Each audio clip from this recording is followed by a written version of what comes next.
Honestly, I've never been a huge fan of Francis Ford Coppola. Yes, I know he directed The Godfather, but what has he done lately?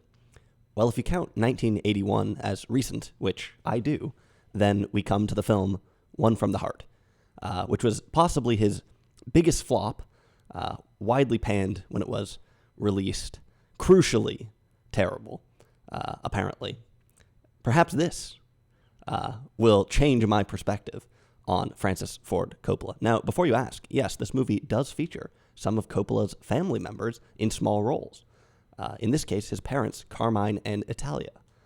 But other than that, it's really quite different from some of his most famous films. This is, in some ways, a big departure. And maybe that was bad for business. Maybe that was one of the things that confused people from the beginning.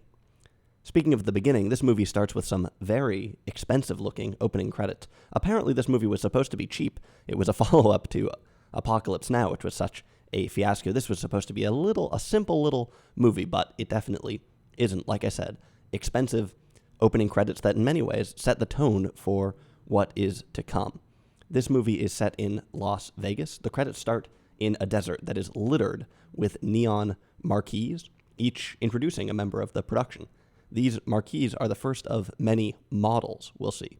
In some ways, everything in the film is a model, really. At the end of the movie, the credits proudly declare that the entire thing was shot on sets. This is relatively obvious, and declaring this in the credits, to me, felt a little self-important. The credits in the beginning also introduce us to the film's score, both with our ears and with our eyes, when they tell us that it's provided by Tom Waits and Crystal Gale. I've never been a big Tom Waits fan, to be honest, and at times I think the music feels a little overbearing. Some people will tell you that this movie is a musical. It does have a big dance scene in it and this prominent score, but I'm not exactly sure I'd call it a musical. For one thing that might be becoming clear is that the tone of this movie is kind of odd, little all over the place. This might be another reason, honestly, why audiences maybe didn't entirely connect with it or understand what was going on. The opening credits also introduce us to the cast. This movie has a cool cast. Terry Garr is in it. Frederick Forrest. They're the two leads. Both frequent Coppola collaborators, especially Frederick Forrest. Raul Julia is in it. He's probably best known for playing Gomez Addams in some of the Addams Family movies. Klaus Kinski's daughter, Natasha Kinski, is in it. And Harry Dean Stanton rounds things out.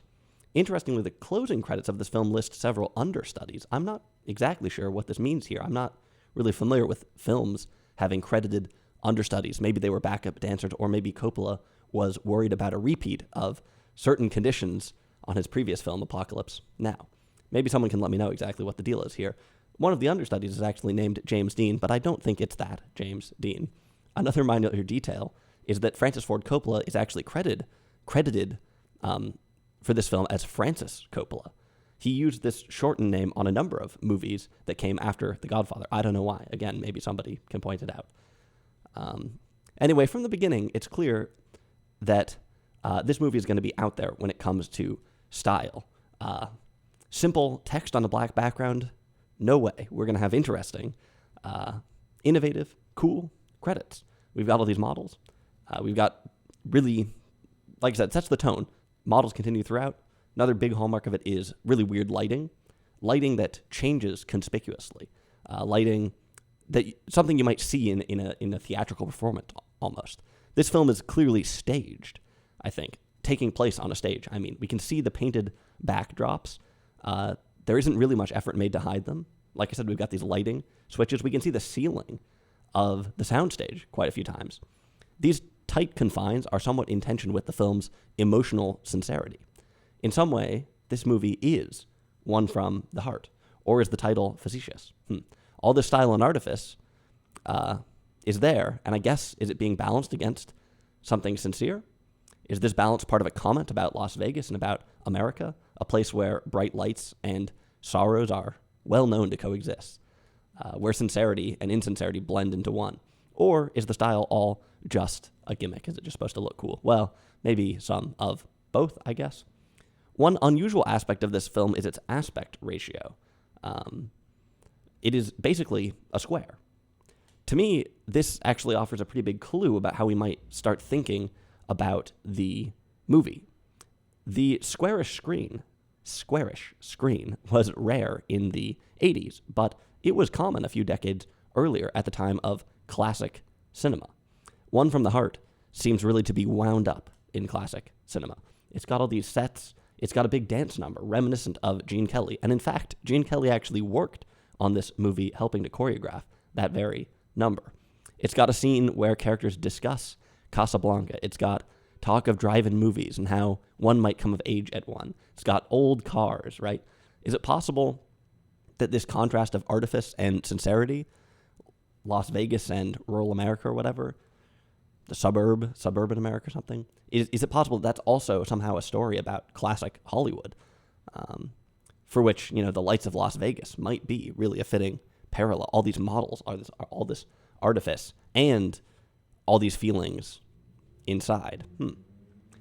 These days, most people my age probably have had very little sort of natural exposure to classic Hollywood. Not too long ago, you would hear about people at least stumbling onto reruns of old movies on television, accidentally tuning into Turner Classic Movies or something similar. But kids these days don't really channel surf, as far as I know. In the 80s, things would have been totally different. If you were a member of the so-called film school generation in the 70s, you would almost certainly have grown up on classic Hollywood. Now, Francis Ford Coppola would have been 3 when Casablanca came out, but the influence of those movies would have been enormous. These movies would have loomed over the lives and the careers of this generation of filmmakers. So it's no surprise, really, that you can find quite a few movies from the 70s through the 90s that seem to be wrapped up in this sort of classic thing. If you think about movies like 1941, American Graffiti, these are fairly obvious examples. Interestingly, those movies, just like this one, have a weird tone as well, especially 1941, which is a mess. These movies are satirical, but they're also nostalgic, drinking deep from this cup of previous generations, but also spitting it out. You might say that this is pastiche, some kind of post-Americana. Whatever it is, it tends to be a little bit confused, even though there's some interesting structures in it. This movie is mainly divided between 2 locations. This is one of the structures, I guess. One is the Strip, which is some kind of phantasmagoria, a place free from structure, I guess, a place where everybody goes at once and everything happens at once. On the other hand, there's also the town, the house that Hank and Franny live in. Those are the main characters, by the way, 2 very traditional names. They've got this old school house in kind of a depressing little neighborhood, but a neighborhood that has the Strip glowing in the background, almost comedically positioned in contrast to it.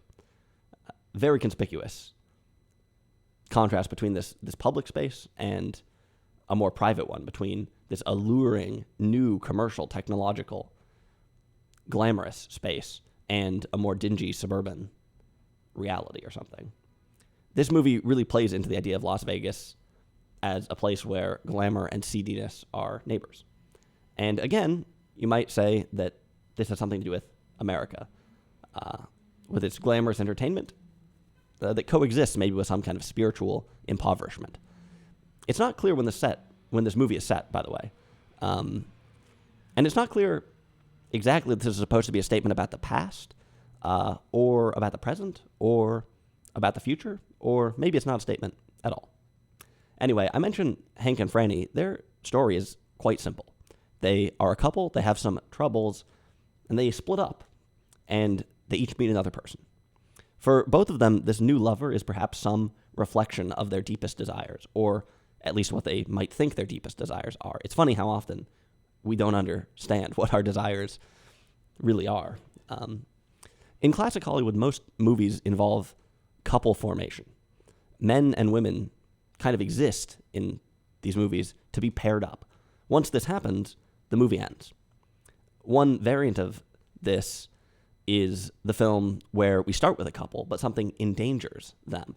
They're separated, and the movie can only end once they get back together. There's some philosophical talk about these so-called remarriage comedies. getting back together, couple formation.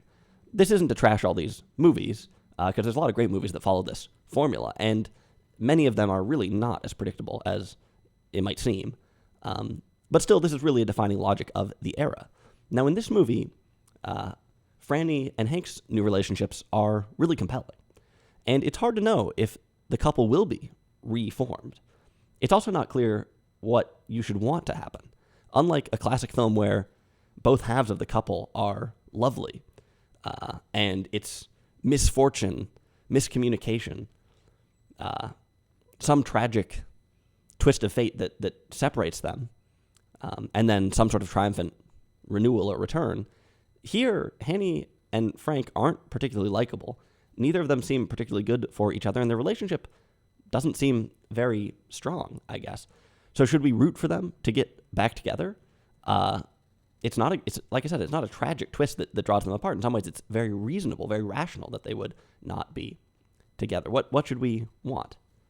It's interesting to see how this movie is rewriting some of these classic formulas, especially since it seems so bound up in these old stories, right? If this is, in some ways, a movie about classic cinema, then it's got to be engaged with these classic romances, and it's surely one of the points, or one of the little prickly bits of the movie is some sort of comment, I guess, about whether or not these stories really make sense, or about if Hank and Franny, real people, will be left behind, unsatisfied by this kind of idea and structure. Having said all that, I'm not sure that Coppola really knew either if he wanted the couple to break up or stay together. And in some ways, maybe that's the crux of it. These classic structures have led people to be indecisive, confused, torn between some sort of glamour and some sort of deeper sincerity. And Coppola, having led a life defined by cinema, is maybe the last person we would ask to settle the score on what should happen. This movie has some interesting dissonances in it. I guess this is what I'm talking about here, is dissonances. But it doesn't really tie things up. The ending of this movie in particular is disappointing, I think. It's not narratively or intellectually satisfying, and it doesn't at all resolve some of these tensions. It doesn't take a triumphant stand as in, oh, these old school, marriages don't work. People are happy splitting up. But it also doesn't exactly recapitulate or embrace those ideas. You're kind of stuck in the middle, being uncertain. Maybe that's the point, I guess. But like I said, it is a little unsatisfying.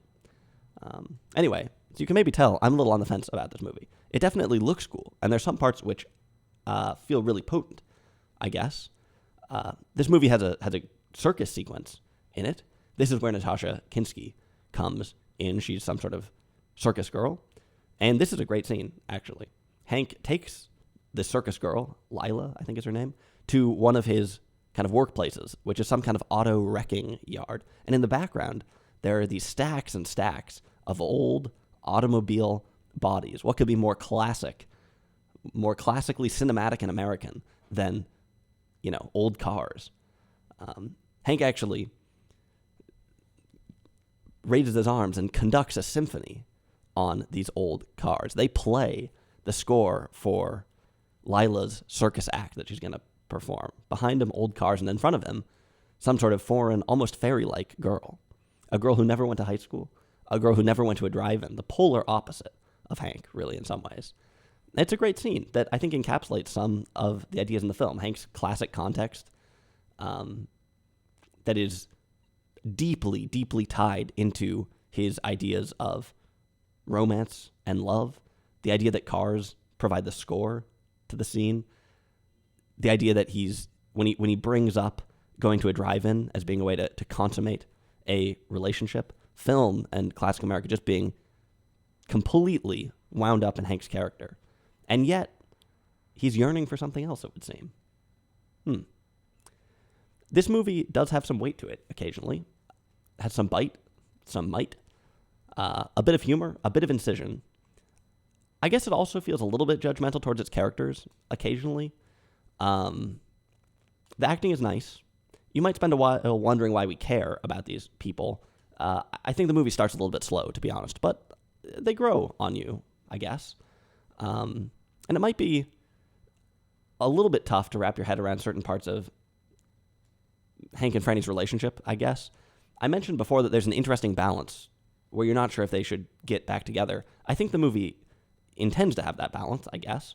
Today's audience actually might be quite sure that they should not get back together. I'm not sure the balance works anymore.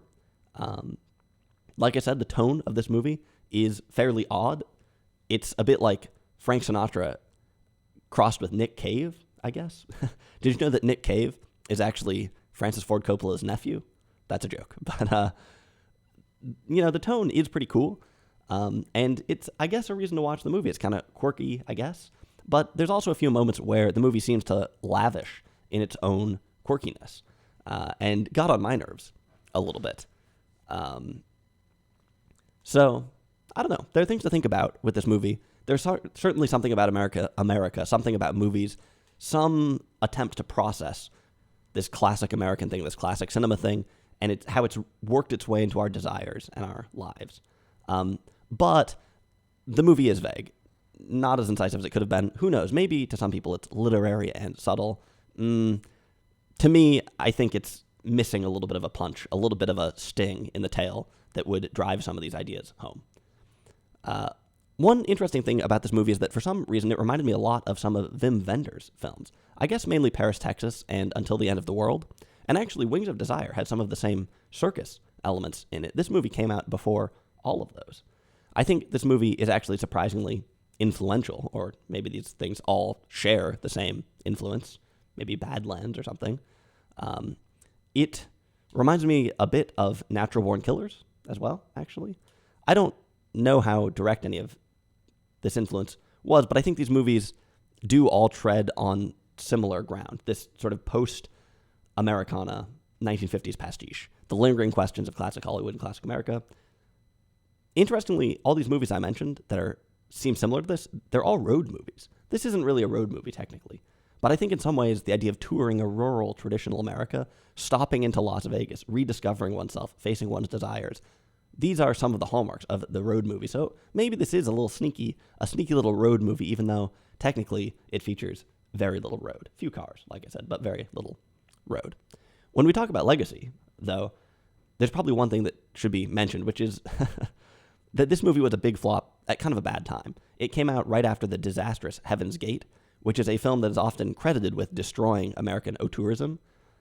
Some people say that One from the Heart was also part of that. It could be that Heaven's Gate sabotaged this film as well in some ways, turned audiences against it. Someday maybe I'll review Heaven's Gate. I've actually already seen it. I don't really want to watch it again, although it's not anywhere near as bad as you might think or as it was made out to be. In some ways, these flops, I think, might actually be another chapter in the very story that this movie is telling. Yet another angle on American glamour and blossoming nihilism. Somewhere in Franny and Hank's story is the story of why Coppola made this movie. Like I said, this question of a classic American context, but reaching out, longing for something else, getting caught up in this thing, trying to sidestep it, but not really being able to in some ways. It's interesting. Like I said, somewhere in there is something about Coppola, too. And of course, before we throw him under the bus completely, it's probably worth noting that Coppola, helped kick off American auteurism with a little film called The Godfather. And in some ways, the story of Francis Ford Coppola and his ambition and his naivete is the story of American auteurism and the 1970s. He's got another film in the works right now, Megalopolis. Sounds like the production has been encountering some problems. Some things never change, I guess. Let's see if he's going to write another chapter